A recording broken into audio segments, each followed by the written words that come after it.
Welcome to the Land Your Bet Sports Betting Live Show.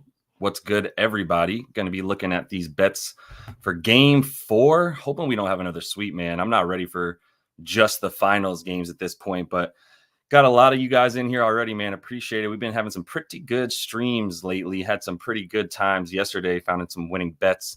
That's what I mean by fun, is when we win. And obviously we learned some stuff too. So we'll get into that here again. As always, I'm going to be getting into some of the bets I already put out.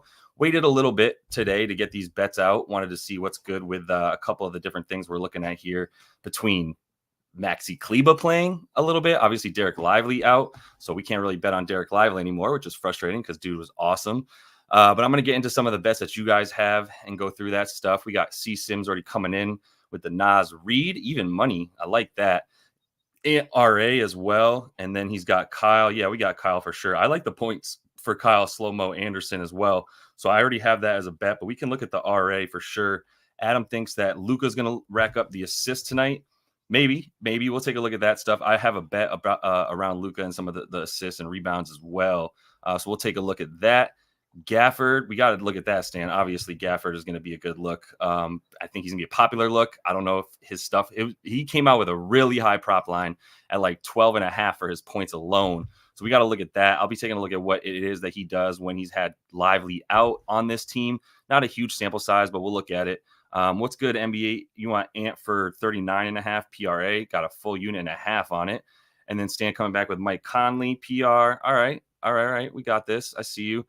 J-Man wants Prop Bomb on. I do want to get Prop Bomb on here. He was going to come on today, but I did have something I have to talk to you guys about with Outlier.bet rather. That's scrolling on the bottom line. Going to be using Outlier a lot more moving forward. Started a partnership with them, so you can get a discount if you don't have one yet. Link in the video description for that. So I'm going to be looking at that stuff on here in a minute. And going through some of that stuff. I couldn't set it up to get Prop Bomb on correctly today. I really wanted to, but we're going to have him coming back for the finals for sure. What's good? 36 Chambers. You got Shantae talking about Kyrie scoring like 35 tonight. I would love that. That would be sick. But I also want them to come through. Jaden Hardy points is a good look. Let me start putting some stuff in the up next for you guys as well. Just because I want to make sure I don't forget what you guys are talking about. So we got to look at Gafford because I don't have him in here yet. Going to put up Hardy as well. Saw that come in. Got to look at Kyrie. I don't have a bet for him yet, so I'll put him up in here as well. I'm going to save that for now, see what you guys are talking about, and go through these other bets that I have real quick. This was the video that I put out earlier. It came out a little bit late today just because, like I said, I had a couple other things I wanted to look at and make sure I wasn't missing anything. But this is one of them was the first quarter total. That is a bet that I put in already, 52.5. These are all in the Discord as well. If you're not in there yet, link is in the description of the video. That's all free right now, so you can still get a hold of some of that stuff. Let me move this over. I don't like where that's at. And then the other stuff that I'll be looking at here is obviously already in there as well. So that comes out a bit early. Make sure you get all the correct lines that I'm playing here. This is even money, 52.5. It got bumped up from 51.5. So keep that in mind. That seems to be like a pretty popular bet for the first quarter. They've been going way over, and I'm sure a lot of other people have been seeing that too. I know some people in the Discord threw that one out there. While we're on the first quarter stuff here, I do like Ant and Luka to both get 6 points in the first quarter. This is a really safe bet, but we still get plus 120 there on DraftKings. So hopefully that's still up. DraftKings was putting their stuff up, bringing it down, pulling it back up, bringing it down. So hopefully they got it together and they know what they want us to bet on. But this is something that these dudes have done very consistently. So it's a pretty nice hit rate when you go 14 to 15 playoff games for Luka. For Ant, it's a similar situation to kind of how I was playing Jaylen Brown, where Ant isn't playing the whole first quarter. Sometimes he did last first quarter, and JB was the same way. He wasn't always playing the whole first quarter. So I took a little bit of alt stuff to make sure that even if they didn't play the whole first quarter, based on the amount of shots that Ant is taking in the first quarter at about 6, if we need him to hit 3 2s, I like that. He's taking a bunch of 3s. He's getting to the free throw line. So we got a lot of outs for Ant to get his, even if he doesn't go the full 12 minutes in that first quarter. But I still think, I mean, why the hell would you not keep Ant in there for the whole first quarter now? It's the end. It's the end. This is it. Like, you got to all hands on deck, right? A couple other things real quick. Slow-mo. I am going back to him with the points. I like this one a lot because, I mean, look, the scary part about this, which I talked about in the video, he didn't score this until he got into the fourth quarter last game. Wasn't getting enough burn before the fourth quarter and really came in too late in the third quarter. I'm expecting a bit of an update to these rotations where Slow-Mo hasn't been coming until the end of the third and playing like a last minute and a half of the third. That's not enough. He's been too good to the defense. It's going to come down to like, do you want to play the dudes making all the money on the team, like Cat and Rudy, or do you want to get some guys in there like Naz and Slow-Mo Anderson, who have been a lot more bang for your buck, especially considering how much cheaper they are on your squad? And I know there was a look for Luka, to go over on his assists. This is a pretty polarizing play, is the Luka assists, because I've seen some people talk about under and over as well. Two people that I trust actually on different ends of this. So I'm on the under for Luka when it comes to everything outside the points right now. I don't like him for the rebounds. I don't like him for the assists. We can talk about it here, but the rebounds are based on a lot of his boards have been luck. It's got to be a shot from the other corner because he's standing on the baseline. So it's got to be a shot from the other corner. That's where the ball is most likely to bounce when it comes from the opposite corner. So if you shoot a corner three, it's usually either going to go in or go to the other side of the basket or come short, right? But it's on the baseline. So those corner threes are a lot of what the rebounds that Luka gets is shots from the baseline, essentially in the corner.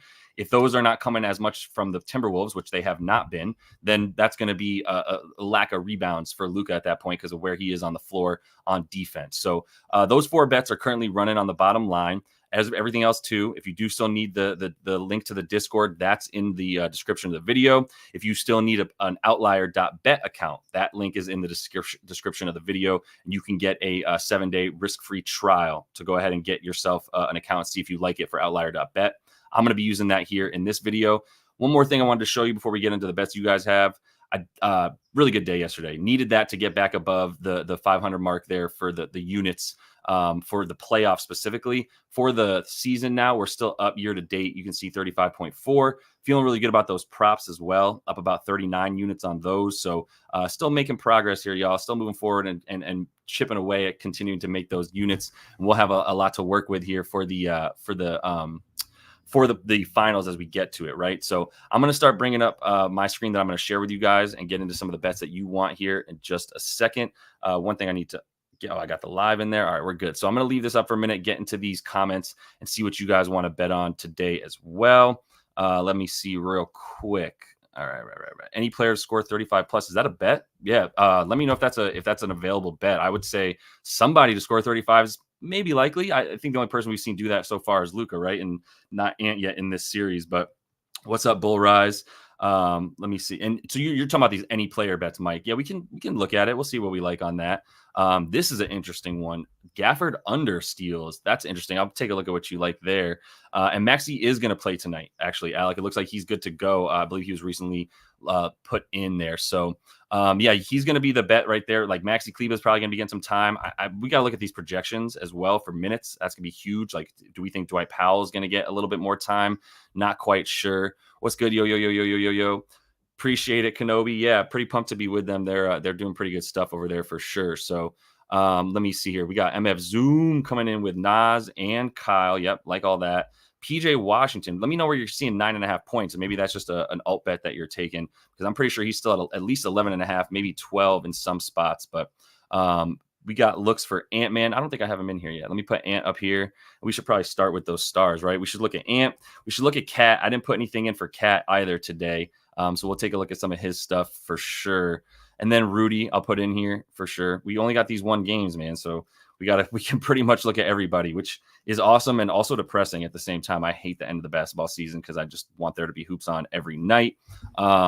Let's see here. Yeah, we got to fund some vacations, Mike. So we got to see what's good for sure. No doubt. What's good, JT? Good to have you in here, bro. Let's see if I'm missing anything. I didn't put up a bet yet for Conley, but I think Conley is a good over today, right? On the PRA. I specified that here in the upcoming stuff that we're going to look at. If you are new, jump in the comments. Let me know what you want to bet on. That's what we do here. And then we go over stuff together and look at all that. But what's good, Reek? Good to have you in here, man. And then Lazy Bunny was talking about Gafford. Yeah, he will have more chances. So we should look at the rebounds and the points. Looks like Kenobi's talking about how Gafford's been under steals 9 out of his last 10. He's going to get a little bit more time. So you got to consider that too. That's kind of why I stayed away for right now. I didn't quite know. Stan says that Maxey's going to be getting at least 16 minutes. We should look at what some of these projection sites are saying too, for sure. And yeah, this has been the storyline of the chat in Discord, bro. Is We are all expecting Cat to bounce back, but he hasn't done anything. So that's been the polarizing topic of conversation between some of the homies in the Discord today for sure, is like, what do we do with Cat? Do we stop now while we're behind betting on dude to go over? Do you fade him? I mean, he had hella boards last game, so I don't know. Not Gleams is saying under on everything for Rudy, which I probably prefer unders as well. But the thing about Rudy today is going to be he's been getting it from all angles. Like, he doesn't get a break. When Lively's on the floor, he's still on the floor. When Gafford's on the floor, they've been starting against each other, right? So there's a lot to look at there. So I'm going to get into some of this stuff. Let me make sure I got everything that I want to look at up so far. I didn't put Naz up here yet. I don't know why I wouldn't bet on. The only reason I'm scared of Naz is the minutes, but he has been getting more burn, right? So what's good, Dom? Good to see you, man. Yeah, for sure. I figured that's what you were talking about. Does Josh Green get more minutes with Lively out? That's an interesting thought. Let me know if you saw anything about that, Larry Stone Cold, because I'd be interested to know if somebody was talking about that. Steals and blocks for Ant. All right, let me start getting into some of this stuff. I'm gonna pull up Outlier right here and get it going. Pretty pumped to be having them so far. Really, really solid product right here. So I'm going to take a look at that and see if you got what you guys like with it as well. Let me know if you have any questions about it. Obviously, while we're rolling through, let me try to fix this. Oh, there we go. And keep it moving. We got to be comfortable, man. Just the injury. The only injury I know about Bull Rise is the obviously the Lively one. I mean, I think Luka's listed as like questionable, but I mean, whatever. Ooh, this is a good point. Daff brought up the bitch or beast conversation yesterday with Miles Turner. The bitch bet hit for Miles Turner, which was under parlay versus an over parlay, which I think is interesting. Yeah, that's an interesting thought, Dave, are we going to get Ant-Man dimes, or are we going to keep getting him going to the bucket? I mean, if I was a betting man, I guess is the phrase that you use here. Yeah, I think he's shooting. I mean, I think it's closeout game, and he said he's not ready to go home, blah, blah, blah. We'll take a look at that. So, yeah, that's wonderful. I'm glad to hear that. Finch said earlier he should play Kyle Anderson more, and I fucking completely agree, and I'm banking on that because I got over on that for Ant. So I'm going to pull up my screen right here and get it going with you guys. All right, let me share this real quick. All the bets are on the bottom line. Everything you really need on the bottom line. I'm going to have the leans in there too. So even if we look at something and I don't want to play it necessarily, I'll tell you how I'm leaning towards it, and you can see where you're at with it. We had a couple good stayaways last night when I put in those leans. So what's good, Young Pasty? You like Hardy points? Think the extra minutes are coming for Hardy? All right, we can take a look at that for sure. I got Hardy in here already. Good. Let me make sure I got that in there. Let me start presenting what my screen looks like and get it going for you guys. All right. We're going to start here for the first time. We're going to be putting this outlier.bet on the screen. Pretty pumped to be able to show this all to you guys. I'm going to get in here. So one thing, if you're not as familiar with Outlier, real quick, if you can see over here on the left, I'm in props as opposed to anything else, just because we're looking at these player props as we do on the live show. So you can either choose over or under. That's something to keep in mind. Like, you're going to see some of these as unders and overs unless you specify which one you want. I'm just going to make it easy on us and put over in there. And obviously, if it's green, then they're going over. If it's red, then they're going under. But let's kick it with, let's pull up points real quick. And I'm going to get into Ant-Man stuff, right? That's who I got up here first. Yeah, let's talk about Ant. So the thing about Ant is mostly going to be, is he making those shots around the rim? I still thought he was a good over last game, and he didn't come through. I didn't take the over. I took him to lead the game in points. Let me get to points right quick. This is Maxey. Maxey's at 3.5 is not bad. We should put Maxey in there. My bad. We need to get him up on here. I know somebody's going to be talking about him, and I did not put him up here yet. So we got Maxey Kleba, putting him in here too. But I am going to start with Ant and try to keep it rolling with that. So he's going to be, yes, projected to be the second leading scorer, up at 27.5 now. And I think that's got bet up, right? It opened at 26.5. No, it opened at 27.5 last night. So that makes sense. Or 2 nights ago, right after the game ended. Yeah. All right. Well, for Ant-Man, for the points, I mean, has not been going over this, right? This is something that he's been pretty comfortably under consistently. He had 27 here, 26 against Dallas in the last game. And honestly, like, if we pull up the box score from last game, once again, you know how we do, there was still a bunch of missed layups, man. There was still a bunch of stuff around the rim. It's not fair to say missed layups. It's not like he was on a fast break and he missed these layups, but I'm going into the box score of this last game just to look at some of the shot chart stuff for Ant once again. I think it's really important to see where he's taking his shots from, not just whether or not they're going in, right? We want to know where he's shooting from. So I'm in the box score for game 3 that we just watched. And I'm going to do what I've been doing. I'm going to click on Ant's field goal attempts. You can hyperlink to see the exact shots that he's been taking. This necessarily as much as we can just see where his shots have been from, right? Like, let's see some of these missed shots. Driving floater. This is a pull-up jump shot, fade away. Tip layup missed, driving layup shot missed, another driving layup shot. So that's 3 right there, all within the like restricted area of the rim that he's missing. Made a couple of these, but he's attacking. He's not just settling for threes. It's like 4 or 5 missed layups, dude. Once again, like, and they're definitely tough shots. I don't mean to be mean to Ant, like, but he can make that. Come on, like that's the type of shot that he's just been missing, to be honest. And for the most part, like, I'm gonna bank on him making that once again. So you're certainly not gonna see me fade Ant. Let's take a look at his potential assists in this last game, because that kind of comes into play too. Is like, how much is he driving? How much is he dishing? If we go to the assists real quick, let me pull those up and look at potentials down here. So he's been diming big time, right? And I want to know what the potentials are. This number keeps rising too for him.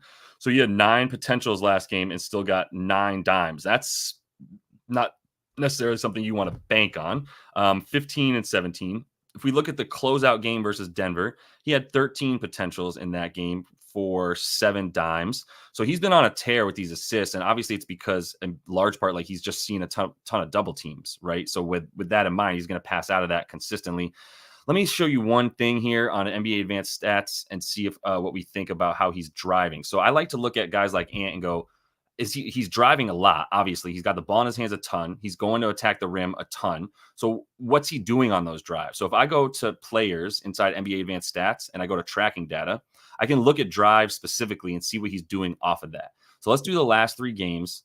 Let's see. I'm sure he's driving a ton. Well, this is the last 3 games that have actually been played. I'll just make this the Minnesota Timberwolves. So I'm filtering this to Minnesota on the tracking data here, and we can see the drives for Ant.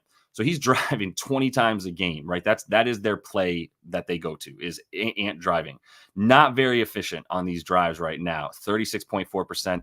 It's going to continue to be tough, but he's not going to have Lively and Gafford. So there's going to be times where there's neither of them in there, and that should be kept into consideration heavily, because without Lively and Gafford and just one of them, now you're talking about what? Let's see some projections. Let me pull that up real quick and see what we think Gafford's going to play. If Gafford's in for 30 minutes and Ant's in for 45 minutes, then that's going to be a solid 15 minutes that he's not on the floor with, that he's on the floor without Gafford. And at that point, you're talking about Dwight Powell and Maxi Kleber as the rim protectors for Dallas. I'm going to take Ant in that matchup going to the rim, right? And if he's got that level of ease going to the rim, then he's going to finish those. They got him for 41 minutes, but it's an all hands on deck situation. So he's going to play as many minutes as he needs to. We got Gafford at 29, right? And without Lively, you might think, oh, he's for sure 30 to 34. Not necessarily the case. Like, one, fouls might be a problem for Gafford. They are consistently when he's played without another center behind him. And then the other thing would be Maxi Kleber's return, Dwight Powell. So this is about 23 minutes from these dudes, right? And 29 for Gafford. So he might be on the floor with Powell and Kleber like a couple times, but for the most part, it's like going to be him as the center, right? That we know that. So if you have him at 29 minutes, I'd be a little bit hesitant to just go, all right, smash that over for Gafford. But more importantly, the 29 minutes means Ant's going to keep driving and have a lot easier of a time getting all the way to the bucket.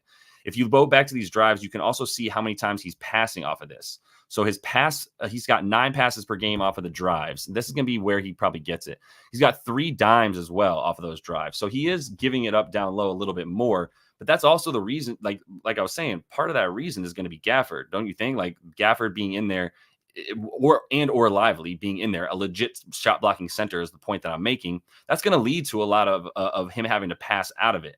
So I'm a little bit hesitant to say he's going to pass 46% of the time that he's driving. That's a very high pass percentage for him. I want to compare that to the regular season real quick, because I want to know how much he was passing during the regular season. Is that something he wasn't quite doing as much? And do I have this in the last 3 games? Yeah, I do. All right, good. So for players during the regular, let me go to regular season. Actually, I got to go to tracking, drives, and now I got the regular season up. And I'm going to make this the Timberwolves once again in the filter right here. So it's mini. So he was driving slightly less during the regular season, playing 35 minutes per game. In the playoffs, he's at 40 in the last 3 anyway. He's at 41 minutes per game in this series. So it makes sense. There's like 5 more drives in there, in part because there's more time. Pass percentage was 31% though, right? Let me go back to this. Sorry. The pass percentage was 30.9% for Ant. So he was passing a lot less during the regular season, forced to pass a lot more with 2 good shot blocking centers on the floor, at least one always on the floor for this Dallas squad for the Mavs. So now that we don't have that, I'm much more inclined to say Ant's going to get going with the points and a little bit less with the assists.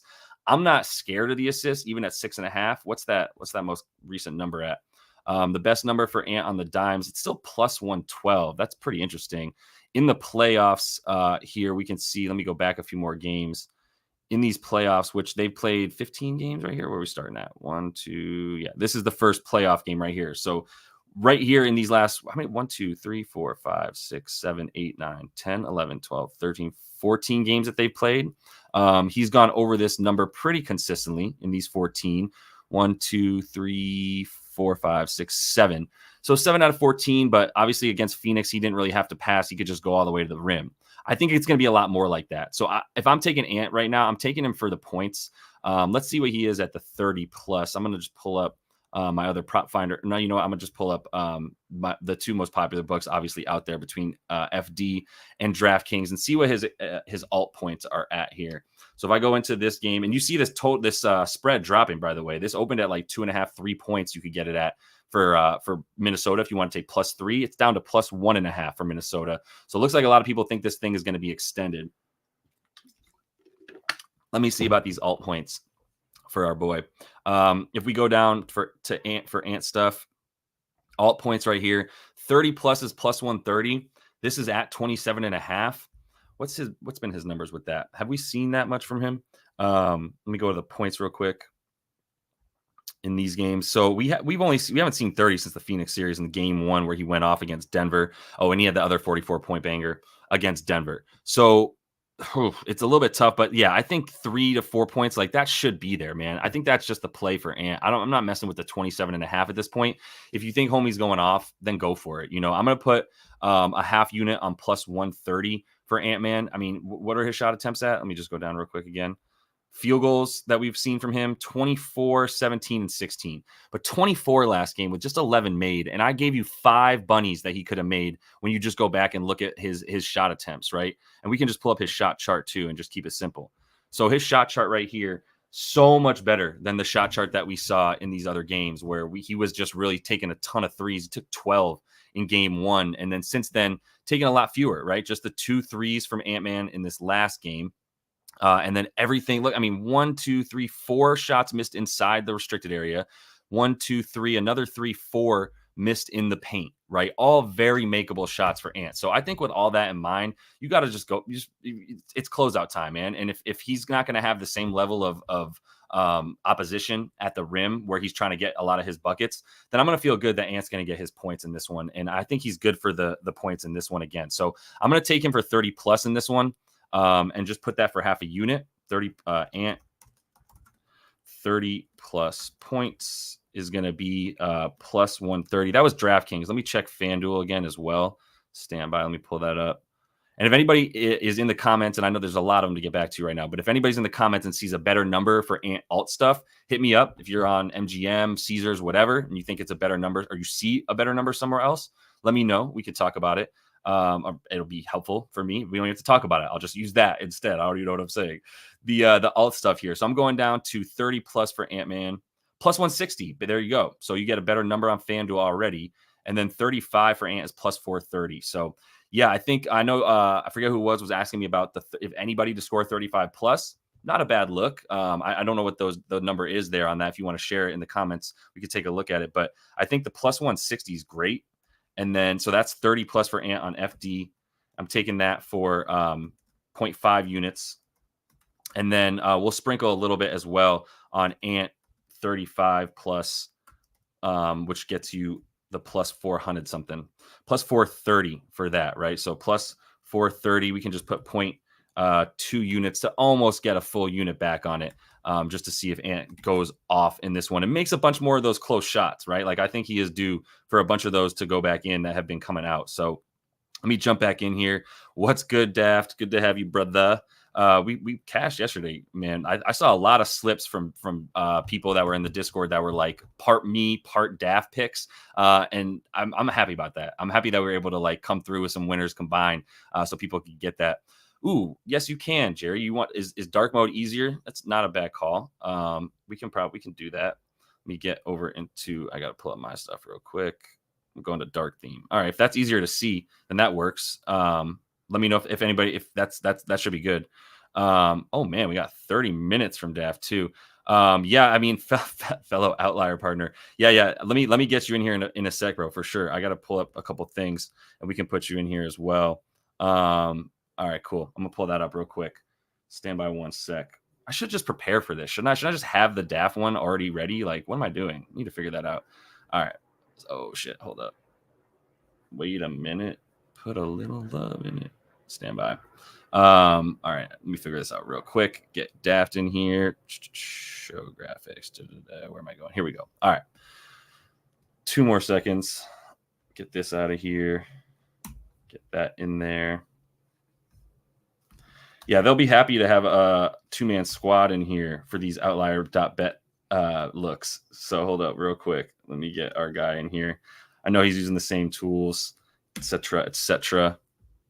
All right, I'm gonna send that your way in 1 sec, Daft. We'll get a little bit extra support in the show here and keep it rolling. All right, 1 sec.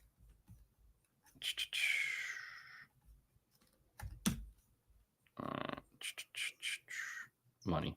All right, we're good to go. I'm gonna keep rolling for now. And like I said, I got Ant now for these alt points. I think that's where he's at. If you want me to look at the rebounds and assists too, we can real quick. I know the RA was a specific bet that people were bringing up. So the RA for Ant, man, obviously going pretty cleanly over. He had 12 in this one. Is it the best number is 12.5, right? And the odds there from FanDuel are going to be the best, -120 for him to go over that, the 12.5. So obviously we want to look at the potential rebounds and assists, rebound chances, whatever you want to call them, and see where we go from there. Would love to see what Daft has to say about this as well, though. So let's pull up our guy. What's up, brother? What's up, kings and queens? It's your boy. Welcome to Outlier Gang. That's right. Appreciate you, man. Happy to be part of the family, bro. It is about time. So you were using Outlier last show, were you not, for yourself? I've been using Outlier since February. Damn, flex on him, bro. Flex on him. I see you. All right, where are we at with Ant, dude? I'm just taking points for Ant. Are we similarly? Are we on similar pages with that, or what do you think about Ant on the points or rebounds and assists? I had a lean to over on everything, really.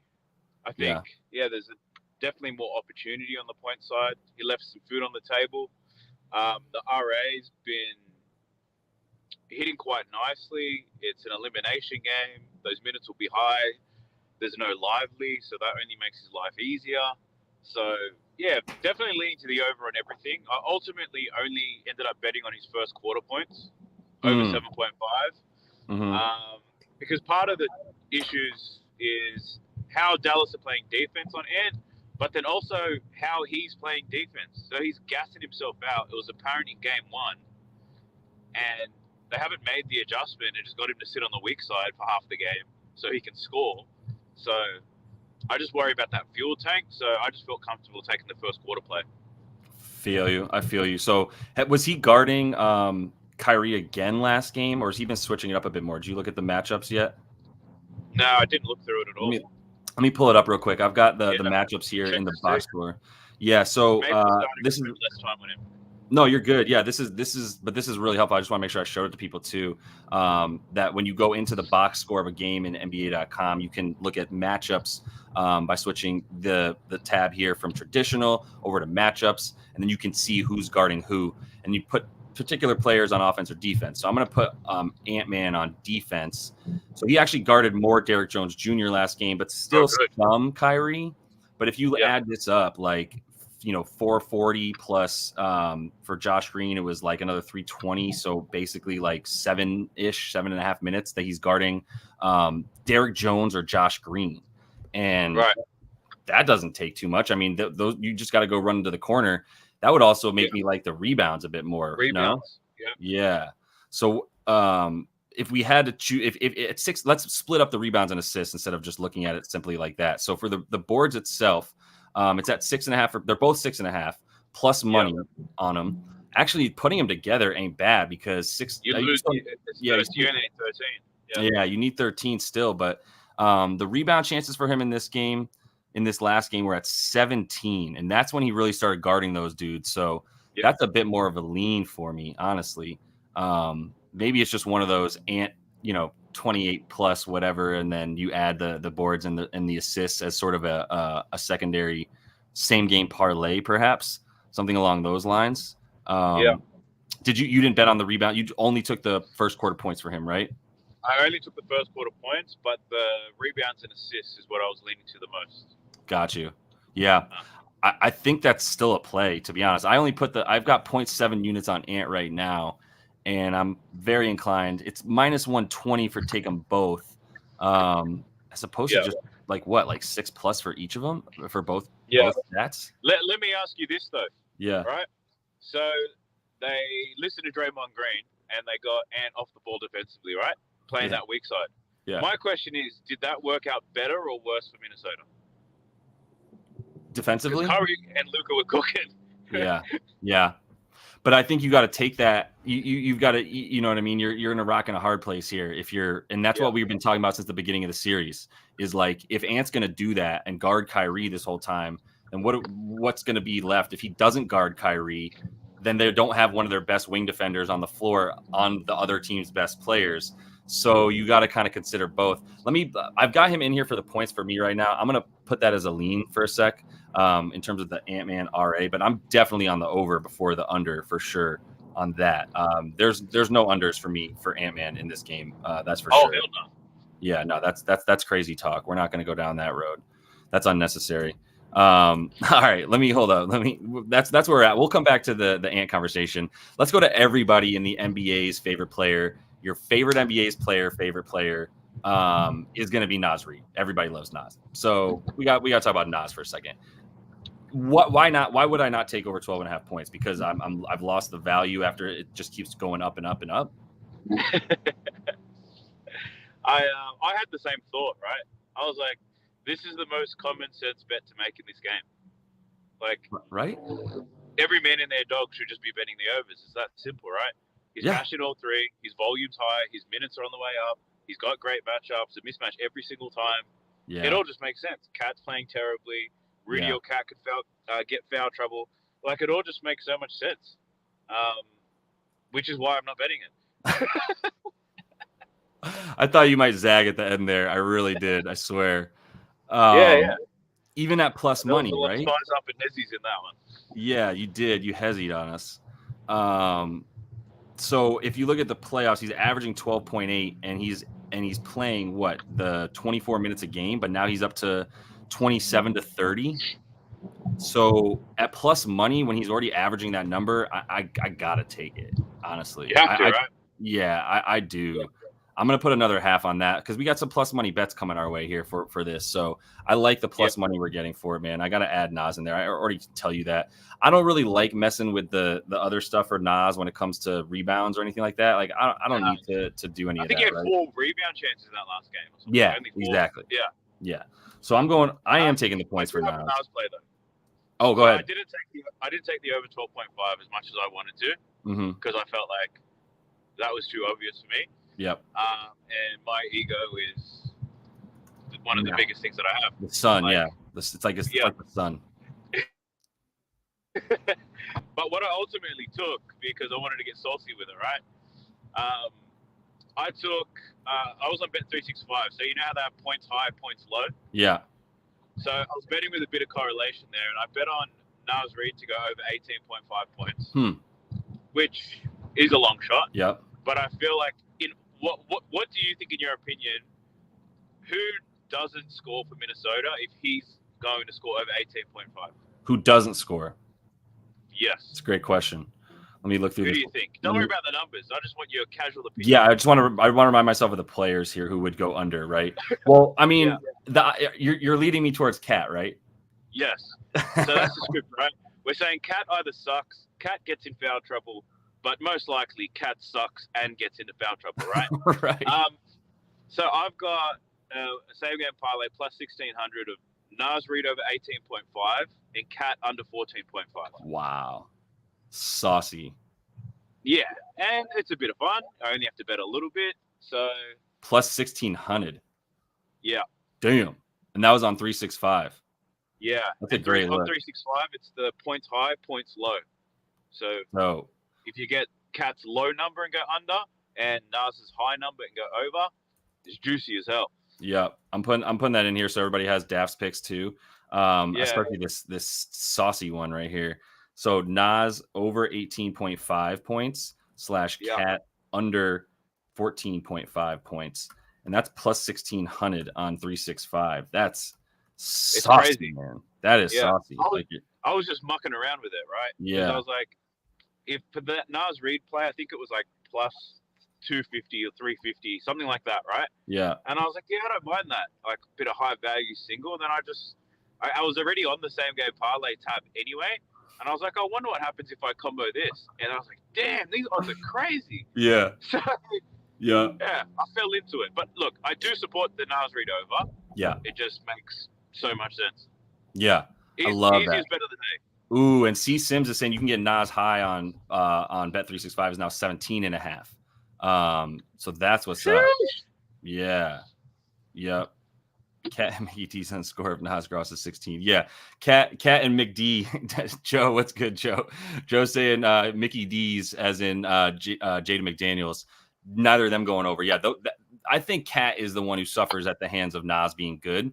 Plus it's like, it's just a dude coming in doing everything better than Cat can do, to be honest, outside of rebounding, for the best shooting big man of all time, self-proclaimed as Cat wants to be. Then he goes into Dallas, where the best shooting big man of all time actually did play. His name was Dirk Nowitzki. You have heard of him. And tries to do Dirk stuff and just 5 for 18. So that's a beautiful line right there. I love that for Naz.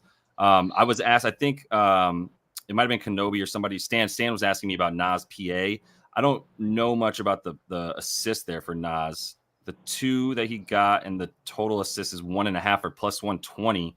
But it's not really something I would bank on him doing too much, right? Like he's at 2.5 potentials per game. So you're not getting enough volume there to really care about the assist for Naz. I would just put that out there since Stan was asking about it. But Jabba the Hutt is asking about Luka 30. I mean, where are you at with Luka points? I can just bring him up too, honestly, at this point. The Naz bet in. I probably, look, I lean to the over 30.5. It's cashed in every single game, but it's going to be a sweat. What I did like more for Luka was just his 3-pointers made. Okay. So I think the line's at 3.5. It was plus money when I took it. I think I got plus 110 for it. We're still there. I figured it's still there. Yeah. I figured on volume alone, we need 40%. Yep. So, and that's I do like that basically what he's at. Yeah. Yeah. He's at 3.2 made in the playoffs, but in the last 5 games specifically, he's up those attempts, right? Yeah. 11. The minute he started, when it wasn't obvious this guy was playing injured. Yeah. When he managed to shake that, everything was sweet from there. And yeah. I loved it at 3.5. I loved it more at plus money. Yep. So no kidding. Yeah, plus 110. That's a great look. I'm gonna put that down there for you as well too. Cat to foul out before halftime. It's always a realistic possibility. The beautiful thing is if he comes out, then we get all of our Naz love in there. You're just gonna be hoping for Cat foul calls for the start of this game. Am I right? Yeah, I think the other angle there is that Cat can fake an injury if he's not playing well. He's that type of guy. He is. Sorry to say it, but I think Luka's that guy too, man. Coming in being like, my knee. I'm sure it's rolling. But he'll play all the way through. Yeah, he'll play all the way through it, and he'll grimace every time he's running up the floor, but then all of a sudden he'll do some superhuman stuff where you're like... That's LeBron-like. Classic. Just the drama. It's all good. Midnight Toker says, what's up? Legend. Called you a legend, too. You are pretty legendary. That's right. All right, let's see. Oh, you got Ant on the dunks. So yeah, so we had some asks. I had some asks in here for some DFS plays. I think Ant on the dunk. Yeah, why not? I mean, it kind of seemed like he finally realized last game he could just dunk on people and he didn't even have to lay it up. So it was like he missed a whole bunch of layups and then dunked on Gafford, and it was good to go. But all right, well, while we're on Luka, my bet is already in there for him, y'all. So if you're interested, like I think he's going under on the RA. I couldn't decide which one it was, to be honest. I was going to hit the assist, but then it dropped to 8.5. And the under for that, actually, I got to switch it to under. I have to go back to turn on under, right? You're going to help me make my way through this product too, by the way, as I get better at it. Yeah, you should be able to do it on the same screen. Okay. So I'll figure that out. There. On the alt lines, I think if you click alt lines. Yeah. Oh, I can change it here. Oh, thanks, bro. Perfect. Yeah. So all right, cool. I'm gonna go to the same. I had the same leans for Luka on rebounds and assists, but the rebounds obviously no lively, so that concerns me a bit. Right. The assists, I've had a lean to the under a few times on his rebounds and assists, and then he bounced back with a triple double. So I was like, this man is too great for me to fade. Yeah. So yeah, it's an interesting time to fade Luka in a closeout game. Like, doesn't seem like the best strategy. Let me actually just put that in real quick, just out of curiosity. Luka Doncic stats, career stats in close. Can I call it closeout games? Will they know? I know they know what elimination games are. Let's see real quick. In closeout games, yeah, okay, cool. StatMuse knows what closeout games are. So his average in closeout games, where he has a chance to put away the other team, 31.8 points. 10 assists and 8.5 rebounds, which of course is his exact RA line in 6 games. And if you look at the more recent ones, 2020, 16, 17. So in the last 2 against in these playoffs, he's averaging essentially almost a triple double. 28.5 points in 2 closeout games in this playoffs, averaging about 8.5, 9-ish rebounds and about 11 and 12 assists. So I'm starting to get a little bit scared, to be honest with you. Yeah. Obviously, you could argue that he is due for a triple double.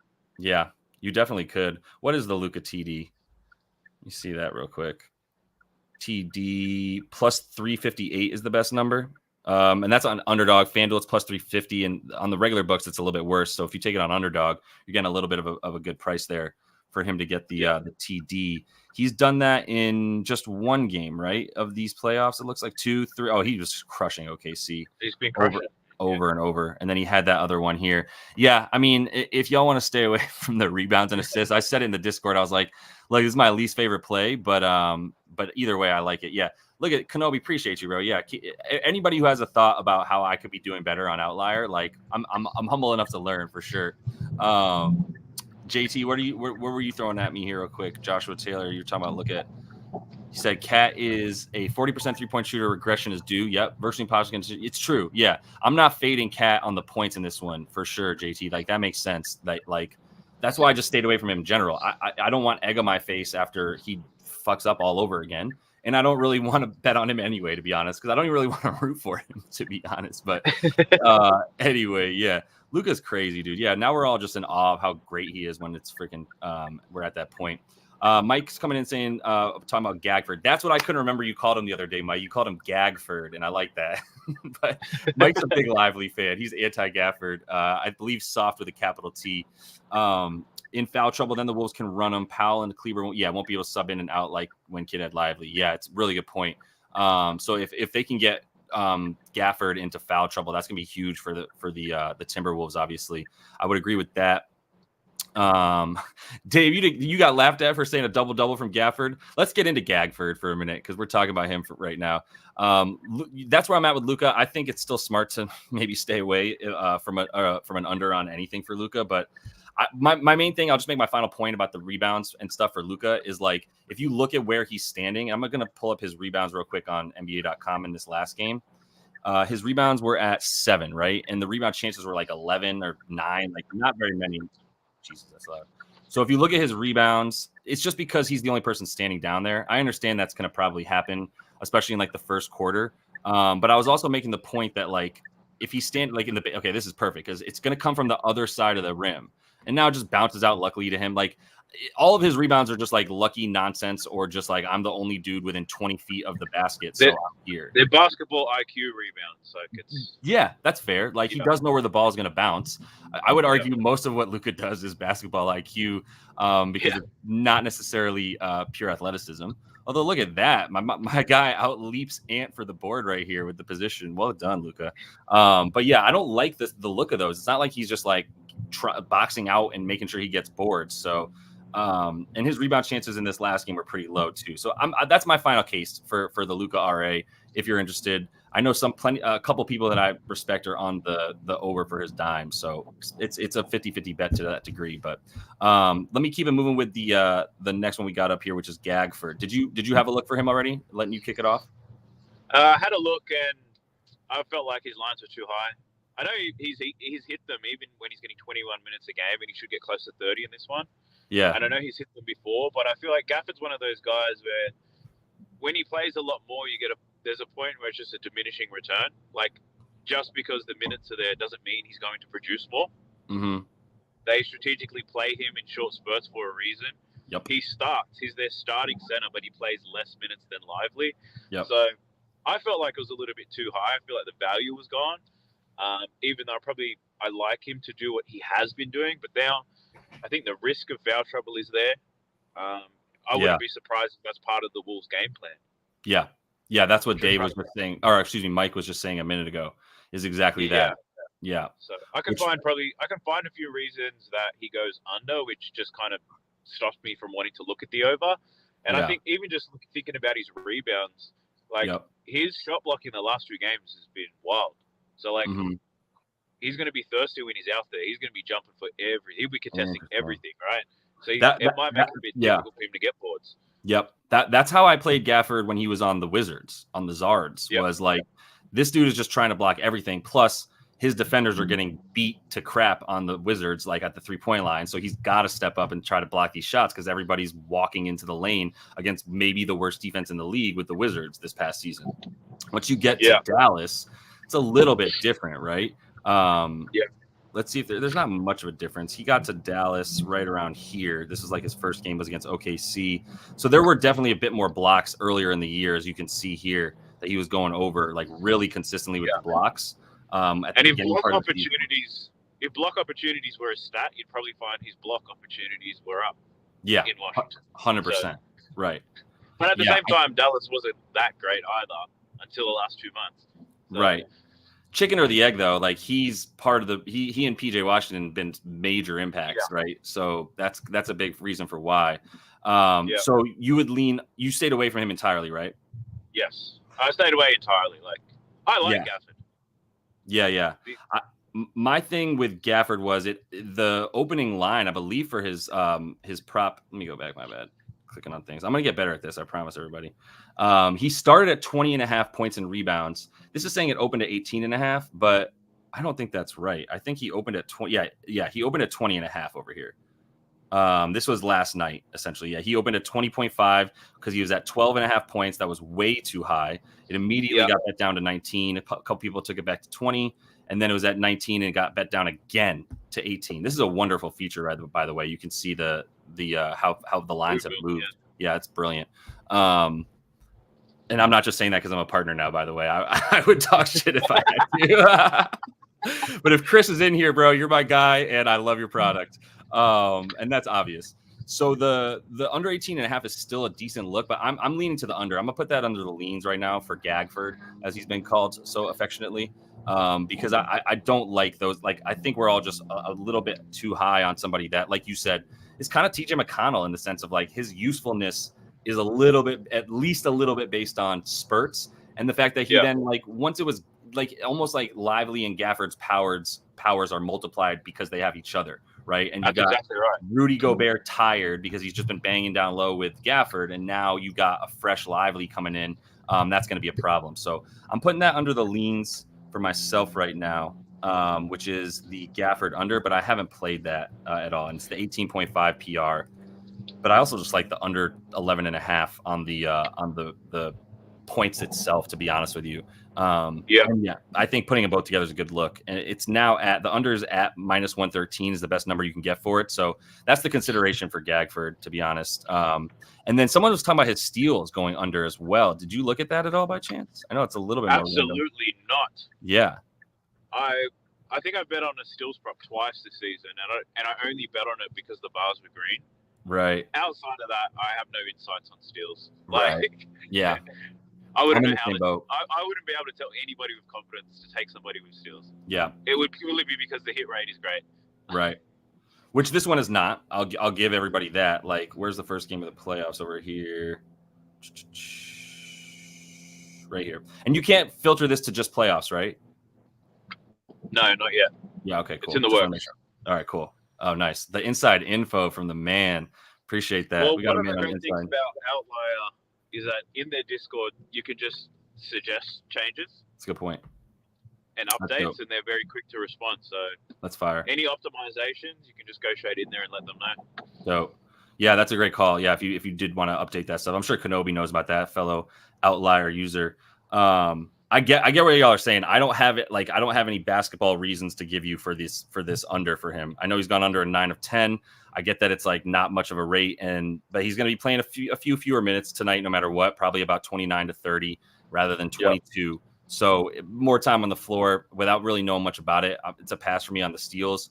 My lean for Gafford is the under on the PR. I think that's the best look. So you already mentioned Cat, right? And you took you're fading Cat more than anything, just with a little bet, right? For a minute.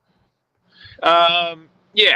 I'm not overly confident in the under, but I just like the correlation. If I think Naz Reid's going to be great, then Cat's probably going to stink. So, but I'm not going out here saying I think Cat's going to suck tonight. I just think, given the odds that were available, if I had to run that bet 100 times, I'd be all over it. So yeah, But for me, best thing to stay away from Cat. You don't know how he's going to respond. Yeah, like he's had a lot of press based on that bad kitty thing. I'm pretty sure he's seen that. So, and if you're the coaching staff of Minnesota, what are you telling him? You're telling him to keep shooting. But if you're one of his teammates, you're probably telling him go in there and dunk that shit every single time. Yeah. Like you can probably and his volume has been high. So it's not like he's lacked in aggression. Just, his shot selection has been worse than Jason Tatum's. So yeah. 100%. And it's hard to see Cat taking fewer shots is a big part of it. I had a question in the chat real quick from Saints Picks saying, is there a way to go through the props consecutively so I mean, it's every different prop for each player is right here. And if you want to change the over or under, then you would click on alt line, and then you can go to all the different options right here to see, and then it'll show you the hit rate and all that kind of stuff. So yeah, it's really easy to just use this bar at up top to get the different props that you want to look at for each player. So yeah, that's that. I don't have much to say about Cat. I'm gonna be honest with y'all, man. When it comes to Cat right now, I hate this, but it's a make or miss league for Cat. Do you think the shots are going in? And frankly, I don't have anything to say that they will or won't. You could say he's due. He's a 40% 3-point shooter. He should be making more. It's also the playoffs. If you look at Cat's career numbers, let me just look at that real quick. Karl Anthony Towns, playoff stats. So in his career, right, he's never averaged 20 in the playoffs.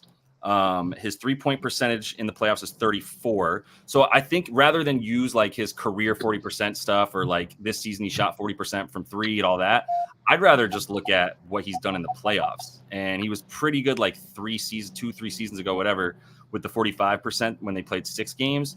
But now look at it. I mean, the other ones were 27, 25, and 35 this postseason, including a couple of really good games against Denver. And this ain't Denver. So, yeah, I'm good on that.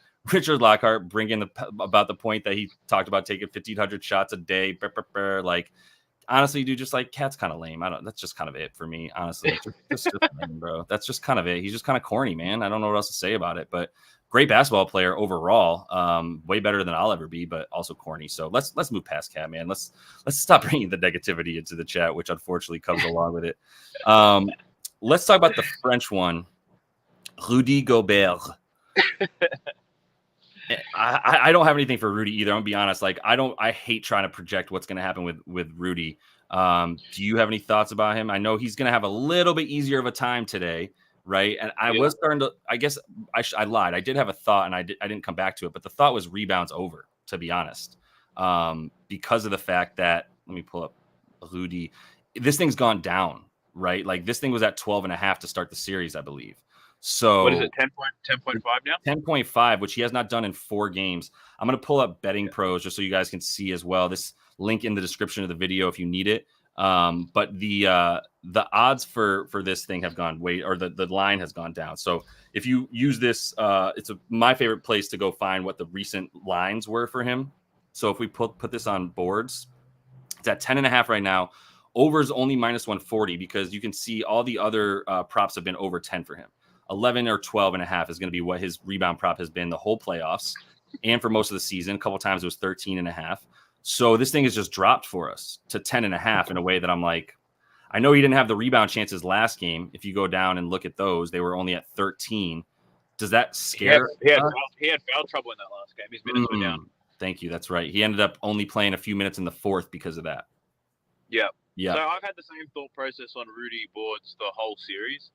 It's like, initially, his lines were too high. I've been leaning the under on his boards in every game. I've never taken the bet because he's most likely going to get 20-plus rebound chances. And if Lively's not in there crashing the boards and flicking it out, he might get it. So that probably supports the over. But then the other thought process there is if Maxi Kleber is going to give you 15 to 20 minutes, Dallas is going to play 5 out. So my question is, do you even play Rudy? So, there's a lot of narratives about Rudy was great. He had his opportunities throughout the season. They needed him. They needed him in the Denver series. Do they need him in this one against Dallas? Yeah. Do they reduce his minutes and get a little bit more Naz time so that they can play 5 out, open up the floor for Ant Edwards? So I like the chess match. I just don't know what's going to happen. Yeah. Yeah, I'm with you on that. I like the actual matchup of the game. Hold on one second, my bad.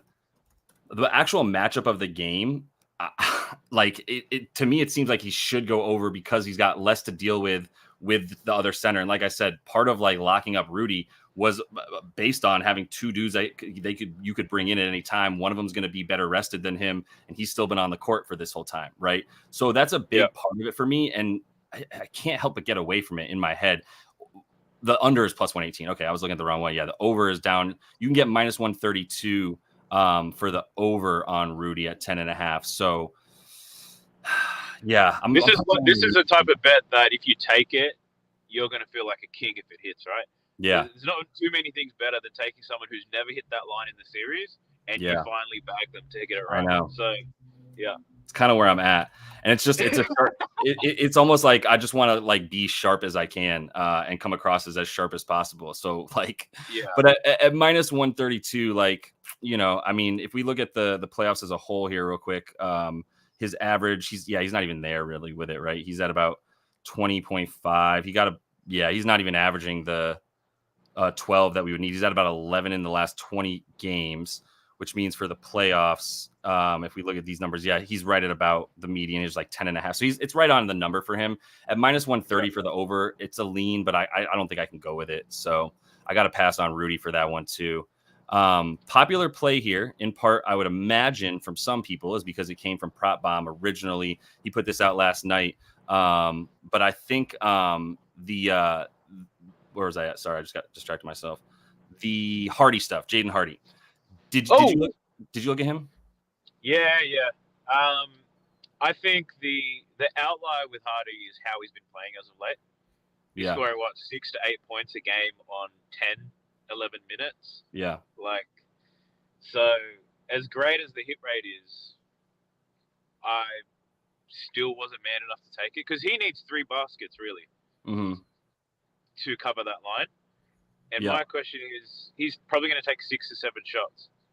Yep. You think so? Yeah. And then I was like, I don't think I could mess with that. If I'm thinking about the players with the bench, I've bet on it 2 games in a row now. It's that Kyle Anderson look. The line's up to 5.5, but it's a plus money play where it was when I bet on it. Yeah, me too. I felt so much more comfortable with that. If he's going to get 17 to 20 minutes, because he's one of the players that defends Luka. Yeah. They have to give J-Mac a rest. Ant, you mean? No, Kyle Anderson I'm talking about. And I'm sorry, you're talking about Slow-Mo. My bad, yeah. Yeah, Slow-Mo. So I like his points prop a lot more than I do Jaden Hardy's. Although I did lean to the over on Hardy last time, and he did cash it. But even though he cashed it, I'm thinking, maybe I missed my chance. Right. So, and this is okay. So it's at 5 mostly. Looks like even. Although you can get a 4.5 for decent money. Yeah. So DraftKings has 4.5. What has 5 up? That's got to be like Prize Picks or something, right? Yeah. It's Underdog. Yeah. Okay.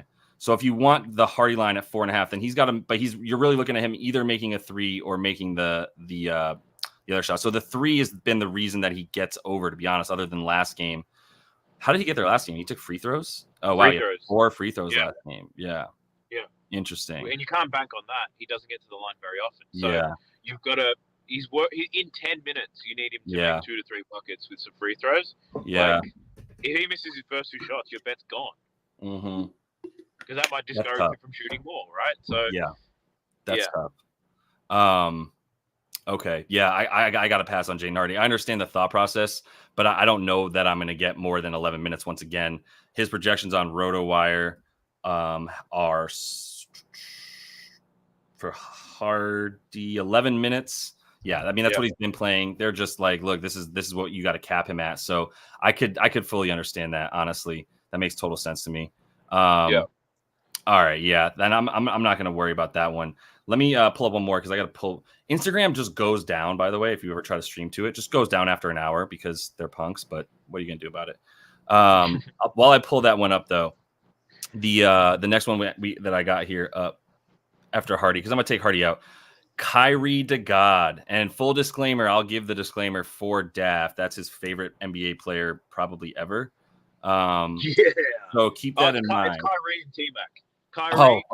It goes Kyrie, T-Mac, and Glenn Rice. Wow. Yeah. Callback. Glenn Rice. Interesting. You like 6'9" shooters. I don't know what I was thinking at the time. I thought it was a great pivot from MJ. And a fellow bald guy. That's fair. Glenn Rice was the truth for a while, bro. Like one of the best, if not the best. He won a 3-point contest on the Heat, I believe. That's a nice call. And T-Mac, I mean, I rocked his shoes when I was playing in high school. So like, who doesn't love Tracy McGrady? Like one of each color or? Yeah. No, it was the black ones with the blue like tips on the on your toes. Yeah. With like a little, they were kind of square around the toes and not like circular, you know. Those shoes were heavy as hell. Yeah, I know. The good thing is my game wasn't predicated on leaping too high, so it wasn't that big of a deal. Yeah. So where are you at with the homie with Kyrie? Love him to death. Lent to the overs. I think actually the bet that I did take, I believe, was over 2.5 3-pointers, and it's plus money. Yeah, I thought about that. That was my go-to for him. Yeah, because if he can get 6 to 7 shots. Yeah. 6 to 7 shots. He's taken that in his last 2. Throughout that OKC series, even the first game in Minnesota, he wasn't pulling up from deep. But the volume's there. He averaged 7 3-pointers attempted on the season. So if he can get to 7 attempts, I love him to make 3. And at plus money in a closeout game where he tends to shine, why the hell not? Yeah. I didn't put it in yet, and I've been thinking about it, and I think you're starting to convince me, to be honest. And I'm not going to blame you when he doesn't get it either, because that's weak. I'm not going to do that. But just know I quietly resent you. But I think you'll be okay, even if that's the case. Yeah, I don't know why not. Let me go down real quick. So the attempts are what I want to look at real quick. The 3 attempts. So 3 for 6 last game, 4 for 7. Here's where I'm at, bro. I tried to predict this in the first game, going, he's going to take 6 to 7. So I'm good with him. And in fact, he's averaged almost 8 when he plays against Rudy Gobert's team specifically. So I was like, all right, well, great. Then like he's going to keep doing that because he's not going to go all the way to the rim. What I didn't account for was that Ant Edwards had called him out. Ant thing, man. And he was just like, bet. Okay, cool. He's like, let me show you what I got today. Come take a ride with me, young blood, into the paint where I'm gonna just score all over you and wear you out until you can't even play on offense anymore. So that makes total sense. Like, why wouldn't he take? Like, if he takes 6, all right, I need him to get 50%. But if he takes 7, it's it's only happened one time. I guess that's why I stay away from. But you said for plus money, it's Kyrie in a closeout game. I'm gonna ride with the kid on this one as well. I'm coming in with Kyrie. I'm putting a halfer on it. Did you put a full unit on that? You don't want to know what I put on it. I'm an absolute degenerate, especially today, right? The thing that was really driving my poor betting habits is like, if Dallas sweep this, we're not going to get another game for over a week, right? Yeah. So then you're gonna have to hand out those pitcher strikeout props again. Oh yeah, we're going strikeouts. We're talking wiffle waffles or whatever it is. Whiffs. Blueberry Whiff percentage. Yeah, we're going to talk all that. But That's I'll also do amazing. some WNBA content as well. But hell yeah, I'll probably get pulled from YouTube from saying terrible things about women. So we'll see where we land. But yeah, a bit of a degenerate today. I took a lot of bets. Speaking of bets, I just want to drop one more parlay that I have on before I bounce because I'm go ahead, bro. Just sitting in the car park here. Yeah. So very similar vein of on Bet365, the points high, points low. I ran another one of those, exactly the same odds, plus 1,600. I got Kyle Anderson. I think it's over 8.5 points. Right? So that was like plus 300 and something already on its own. So where on 365? Yeah. Kyle Anderson points high is what I took. I believe it's 8.5. Yeah. And then I parlayed that into Derek Jones Jr. under 6.5. Whoa. So another 1,600. Wow. Yeah. Okay. Well, Derek Jones Jr. only took 4 shots in that last game. I know. He just went 3 from deep. Yeah. 100%. I hate betting overs for Derek Jones. I did it twice. Once it worked, once it didn't, and I was out. But I'm gonna put that under here so people know because I love that another little high-low bet. So you took slow-mo for over 8.5. Yes. Paired with DJJ under 6.5. 6.5. Yep. Wow, that's plus 1,600. And 6 for all of us that are doing hood math is divisible by 3. So that makes sense that you would go under a 6.5 because it's like three or bust for our guy. Unlike that one game where he just kept going inside the lane when you had his threes. That was hilarious during playback TV. The odds on that are what now? Plus 1,600. Sheesh. But if you're using a sports book and you can just choose alternate lines, I think the 7.5 is better for Kyle Anderson. Okay. You need 4 makes, but the 365 and how they calculate their odds, just that points high, points low thing it was just blowing my mind. The value for that is just it's too much for me to miss. But then as a straight bet, I took Kyle Anderson over 5.5. I was like, they're leaving him wide open. Hell yeah. He attacks the rim slowly, like he's slower than Luka attacking the rim, but he does have length. He can make those layups. So I thought that was a good play too, and that was plus money as well. Love it. So yeah, dude, love that. Yeah. Real quick, because I don't think you saw yesterday. You weren't in the chat yet, but Kevin came through yesterday. He apologized to me. I got to apologize back. It was a beautiful kumbaya moment. And now we got Kev back in the stream. It's good to have you, bro. He goes, fade me for eternity. Bro, every live stream needs a villain, Kev. You're killing it, man. I appreciate you being in here. Like, it's all good. It's on the anyway. Brook stuff. All right. Yeah, man. Yeah. All right, cool. Now that the chat is also just off the rails because we start talking about basketball skills for ourselves, which is hilarious. But I'm going to keep going through a couple other things. You're good? You got to roll? Yeah, I got to bounce. Cool, man. But yeah, I'll catch you again tomorrow. If you want, just send me the invite for tomorrow's one. And because I'm working from home tomorrow, I can just link straight up as soon as I get home. Yeah. Might be asking you to look at W and MLB, though. Oh, shit. Forgot about that. Well, you want to talk about wiffle rates? Probably give me a couple of days. Yeah, I might have to. But if you have any baseball plays, I'll send it to you. We can get on. We can go through it. And some W, but cool, man. Yeah, have a good day. We'll talk soon. Best of luck, everyone. Peace. Yes, sir. All right, let's close. Let's keep going with a couple more because we got time. Fuck it. I got time today, right? Look at my wrist. I got time today. All right. I'm going to keep going through a couple more of these other ones. Kyrie was a pass for me too. I feel like I got lucky on Kyrie last game, y'all. Like I ended up taking him mostly because Luka ended up being legit questionable right before the game. Took him for points leader, took him for 30 plus. It worked out. But I still feel like I stole one. I do like the over on the 2.5 threes for him that Daft was talking about. I just took it for a half a unit. So that's where I'm at with Kyrie. I don't really like playing assists or rebounds with Kyrie, to be honest with you. They feel hella random. Let me just see real quick if I change this to assists for our guy. So for the dimes, like at this number too, at 4.5, minus 118, in these playoffs specifically, he's averaging, let me pull up last 20 real quick.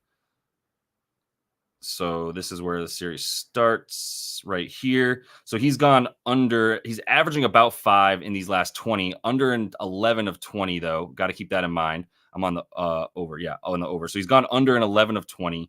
The overs came against the Clippers for 3 of them. And then he has 3 random games right here. But then, 1 of 2 in this series. There's not much to tell me that he's going to keep diming up. The potential assists in this series, he had the one game where he went over, 10 potentials, 5 in both of the other ones.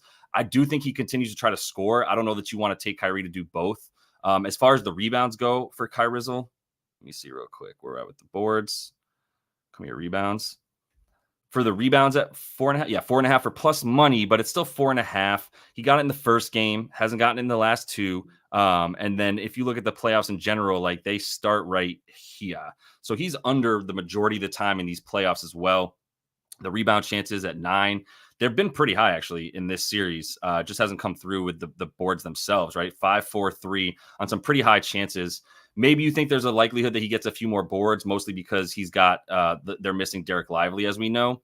But it's tough to just like find any reason based on who he's guarding or anything like that. I do want to look at, I'm in the box score here for game 3. I want to remind myself who Kyrie is matched up with when he's on defense. And I know the chat's been flying, so I want to make sure I don't miss anything that might be relevant there, other than y'all talking about who's better at basketball in the chat, which feels like I might have started that. I apologize. Yeah, he's on Conley, so he's out far away from the basket. Conley's not getting in there very much. They both been guarding each other decently well when Conley's on Kyrie. So I don't have anything there for Kyrie outside of the threes. That's what I like the most. If you want the points, they're at 23.5 now. You're paying a bit of a premium because of the fact that he just went off in this last game. We saw him get 31. It's a closeout. Let's look at Kyrie real quick and closeout games, right? Let me go back because I already had the Luka one up. Let's look Kyrie career stats and closeout games. I bet this is gonna be kind of silly, actually. Normal. 30 against the Clips. All right. 25. This is forever ago. It's just these two right here. So in the closeout games this postseason, 30 against the Clippers, 22 against OKC.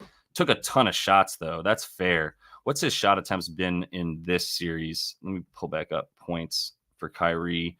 Going down to field goals at the bottom here. So they've been high too, 23, 16, 20. And when he takes 20, he does tend to go over. So that adds up. Let me try and filter this real quick too. And like I said, y'all know I'm learning here a little bit. All right, here, minutes per game. We're going to, no, actually I want shot attempts. Can I look at those or not yet? I need to get in there and let them know. That's what we need to look at too. I want to see shot attempts for sure. I'll just put that in here real quick. So Kyrie stats this season with at least 20 field goal attempts. That's not coming up. If I take out stats, that's not gonna matter. All right, we'll keep it moving. But that's one thing I would look at. Obviously, there's if he takes those shots, his hit rate is going to be better.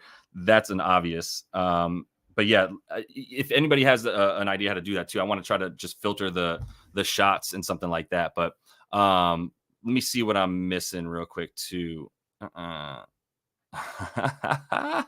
Never mind. I'm not even getting into that toxicity with y'all. Yeah, I like Naz for sure. If that's where you're at, Elliot, you're wondering about Naz. I do like Naz. I took him for the over 12.5 points at this point. If you like him for the over 15, I'm good with that too. I think that makes sense, but I'm banking on some more Naz points. I know it's what we've seen happen, but let me look at Michael Conley and see where we're at with that. Let's see. Eduardo coming in with some pretty good stuff. All right, cool. No, I'm not Kyrie. We're on Conley now. So Mike Conley, like I do like Mike in this game. I'm be honest with you. If you look at this series, I'm on the under right now. Let me go to the over. 12.5 is plus 118. Wow. So 11.5 is the core line here is 11.5 points for Mike Conley. I like the points. I've been going with the PRA for Mike, right? And I don't think we need to. I think you can just stick with the points for real. The rebounds have gone down in this series after he was going crazy. He did have 5 and 3, so that makes sense. It's back down to 2.5, right? Minus 119. I don't hate it, but the rebound chances for Mike in this series 5, 8, 4. He got 3 on 5, 5 on 8, 1 on 4. Not terrible. I don't think we should be totally scared away by last game just because he only got 1 rebound. The 4 rebound chances might make you a little nervous, but yeah, I think at the end of the day, like I just like the points for Mike more than anything at this point. Let me go back to the dimes real quick. For the assists in this series, under in all of these, it's at 5.5. Sheesh. Really? You can get 4.5 for -119, it looks like, but that's no, that's only on PP. So if you have prize picks, then Mike Conley assist is a pretty good play. This is another great thing about outliers. You can compare not just the sports books, but obviously the DFS stuff, right? And these prize picks and underdog and all that. So keep that in mind. I got PJ in here too, Ari Noel. So I'll take a look at PJ in 1 sec. He's going to come up here in 1 minute. Yeah, I think we all like Naz on the points. I do just lean on the points for Mr. Conley, to be honest with you. Where's his stuff at? His minutes real quick. I'm going to get out of here in the next 15 too. Going down to his minutes in this series. Yeah, it's going to be about another 31, 32 minutes for Mike. That makes total sense. If you think that he's good for that in these playoffs, let me just put it up here real quick. Conley stats this playoffs. So he's at 11.8, 30. So it's not much of an edge if you're using his playoff stats. So I just want to show everybody this one thing too. If you're not yet in the Discord, I would recommend jumping in there. I have a whole thing about how to use hold on, I'll pull it up for you. How to use the little mini baby model as I call it, the baby model, because it's not much. It doesn't take into consideration anything except for how to get the best price. So I'm going to take 2 seconds to explain this too, because I had a bunch of questions come my way about this, but this is something that's going to help you a lot, right? Like if it's not just about what the line is, it's about what the price of the line is compared to what his other stats are. So you got to project a number. Let's use Conley real quick as my example. So if I look at points and we make it 11.5 and the under odds for 11.5, under 12.5 is -130. But let's do 11.5. So the over 11.5 is -114. The under 11.5 is -108. So they are leaning to the under. Under is -108. This is -114. The minutes average for him has been like 31.8, we said. I want to make sure I'm not messing that up. 32.2. I did mess it up. 32.2 minutes for him. And the prop average was 11.8. Yeah, 11.8, right? Tonight, we got to project him for the same 32 minutes. That's what makes sense to me. I think that's where he's at. Maybe you give him a little bit more for a closeout, but they got plenty of dudes to play. The under odds at -108 are going to be about 50-ish, 52%. I'm pulling up an easy odds calculator so I can just see what the implied probability is. -108 is 52%. Put that in here for the under odds probability as the books are having it. And the over is -114. It's probably going to tell us to go over before under. 53% for that. 53. So it's a little bit better to the over, but you want this number to be 10% or better for you to take either way. And for Mike on the points, I just can't get there with it, honestly.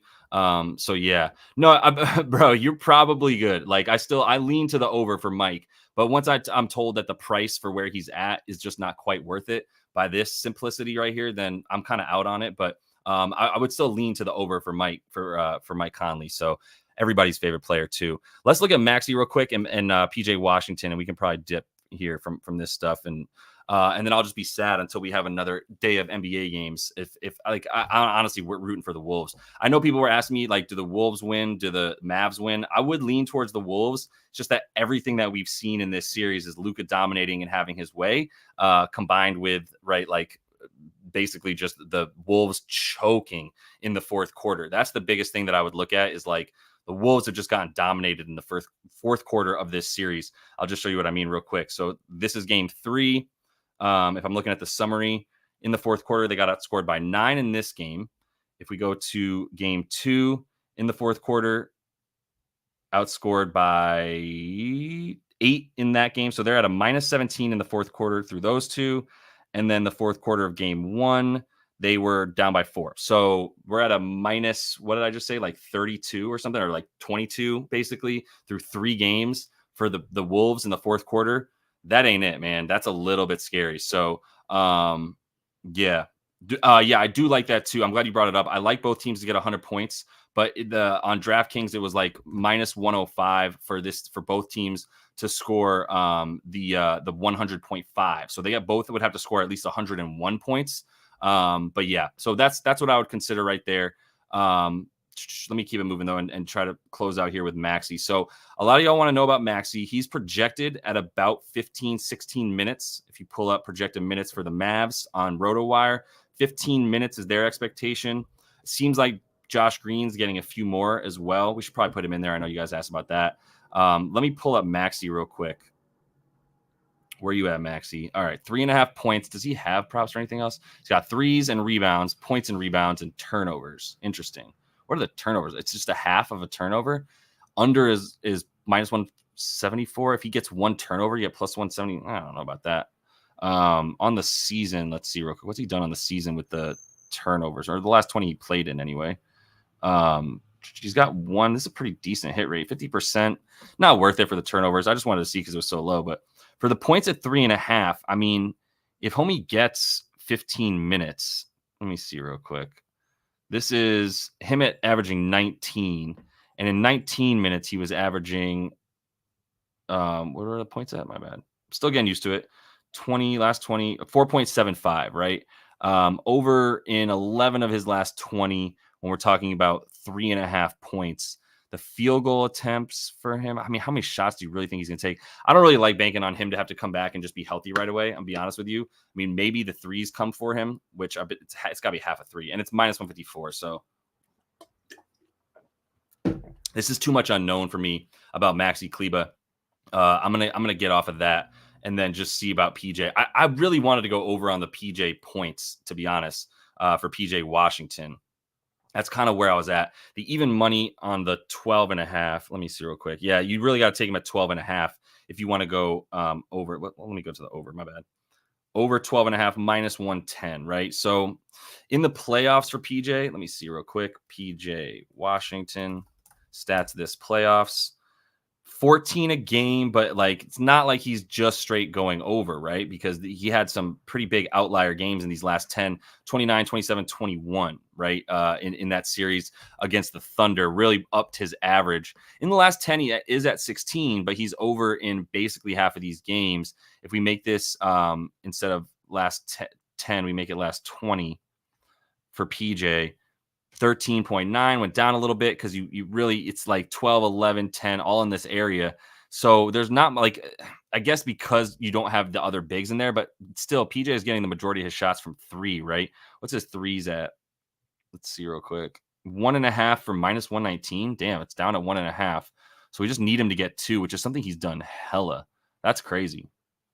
Over, yeah, 1.5 is minus 119. That might be the look, to be honest. Where's it minus? Oh, it's Prize Picks, though. Got it. Yep. Okay. So that's a good look on Prize Picks for those of y'all playing DFS. Yeah, I think that's a pretty good look. I will. You're right. I will look at Josh Green, Greenheart. All right, cool. No, Johnny. No. We're going over on slow-mo, but that's where I'm at with it. Oh, damn, that sucks. That sucks about PJ.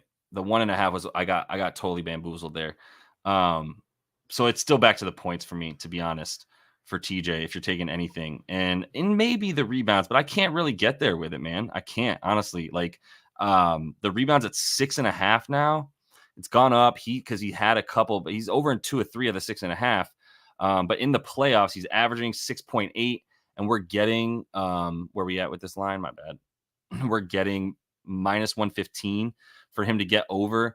That's not going to be it, honestly. Let's see what the projected minutes. Maybe he's getting a few more minutes tonight. So he's projected to get 39 minutes, and what he's averaging in the playoffs is 36 minutes. So let's put him into the thing and see if there's anything there. But at minus 115, I doubt it. Sorry, I'm just going to look at the under odds too. The under 6.5 is even money. So all right, let's put it in. Even money versus minus 115. So we look at PJ, Rebs, 6.5, under odds. I already forgot, but I think it was plus money. God, I suck at this. Suck at remembering stuff. Pulling it over here.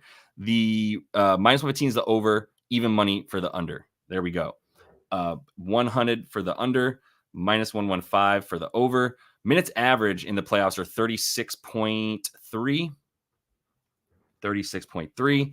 Prop average was 6.8 boards per game, but he's projected to get 39 in this one as a closeout game. The implied probability of the under at even money is 50%. Over is minus 115. I should remember that one. Minus 115 is 53%. All right, 53, and that's what we got here. So it's almost an edge to the over on the boards based on that because of the projection of the minutes. But I don't know if that's the most accurate thing in the world. I'm kind of like, meh.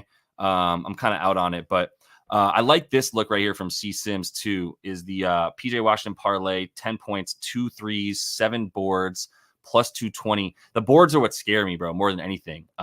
So yeah, I think if you can dumb that down a little bit and you still get like basically 2-1, maybe plus 180 on your money if you make that 6 or 5, now you're in a good spot. But I'm a little bit out on it, honestly. So let me keep it moving though, see if I can get anything else in here because I got some people coming in asking about a couple other things. And yeah, back with TV, like honestly, like the under for Edwards assist does make sense. And look at that. Look at me remembering, Stan. I came back to Josh Green. All right, let's pull up Jay Green.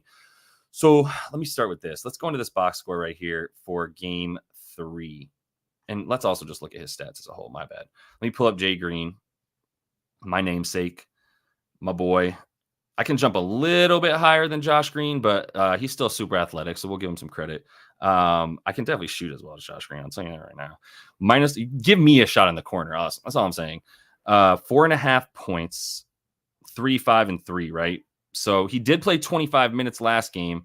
We got him projected, I think, a little bit higher on RotoWire in this one. For Green, we're still at 21, right? That's less than he played last game. So if that is an accurate projection, we could be in trouble. Real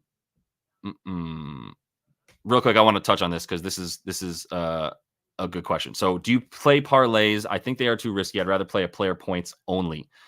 Let me be very clear. Anybody that tells you they never play parlays or they always only not to play something, just be an advantage better. Just look for an advantage. Like, don't be a better who's like, I only do unders. I only do overs. I only do parlays. I don't do parlays. Like, you can do all of it, right? You're looking at, it's just math. It's the odds and the projections. That's what it comes down to. So if you're playing a parlay, like for example, like if you play something on Prize Picks, play the 6 picks. If you can afford the bankroll, play the 6 picks. Don't play the 5 picks because the outcome of the over time, if you are good at this, it will hit enough to make you money.